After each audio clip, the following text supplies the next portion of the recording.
মেয়েটাকে ধন্যবাদ জানিয়ে এই ভিডিওটা শুরু করছি। আমি এখন ইটালির বলোনিয়া শহরে আছি। এখান থেকে বেরিয়েছি, একটা সুপার মার্কেটে যাব। তো যেতে হাঁটতে হাঁটতে যা দেখছি তার একটা ছবি। বিশেষ করে এই গাছগুলো একদম পাতা শূন্য হয়ে আছে। পেছনে হচ্ছে পাইন গাছ, যেগুলোতে পাতা দেখা যাচ্ছে ওগুলো পাইন গাছ। আর বাদ বাকি যেসব গাছ এগুলোর পাতা থাকলে কিছুটা নাম বলতে পারতাম।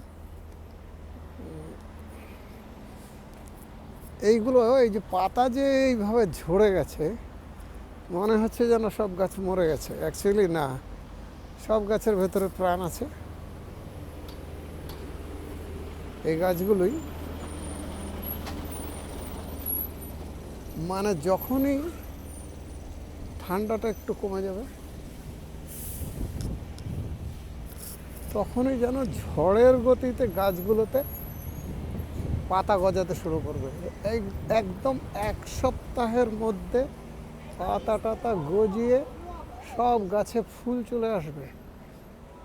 এত ফাস্ট, মানে গাছগুলো যেন অপেক্ষা করে আছে কখন একটু গরম পড়বে। এই বাড়িটা নিউলি কনস্ট্রাক্টেড, এই দুটো বিল্ডিং, এইগুলো হচ্ছে অ্যান্টি আর্থকোয়াক, মানে ভূমিকম্প রোধ করা বাড়িগুলো।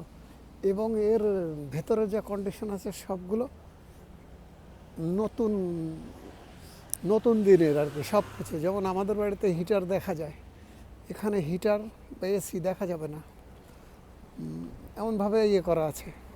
ফ্লোরের তলায় থাকবে, ফ্লোরের তলায় হিটার আছে, ফ্লোর গরম হবে অথচ পা পুড়বে না। মানে খুব মডার্ন সায়েন্স অ্যান্ড টেকনোলজি লাগিয়ে এই বিল্ডিংগুলো করা হয়। তো ফলে অনেক সুন্দর। তবে এই বাড়িগুলো যেরকম অনেক সুন্দর, সেরকম দামও বিশাল দাম। আমাদের দেশের মোটামুটি 10 কোটির নিচে এখানে কোনো ফ্ল্যাট হাত দেওয়া যাবে না। ইন্ডিয়ান মানিতে 10 কোটি টাকা এক একটা ফ্ল্যাট। 2 রুম হবে, 2 রুমের ফ্ল্যাট মোটামুটি 10 কোটি টাকা। ঠিক আছে, রাখছি। আবার মেয়েটাকে ধন্যবাদ জানাচ্ছি। Thank you very much. মেয়েটা ফেসবুক।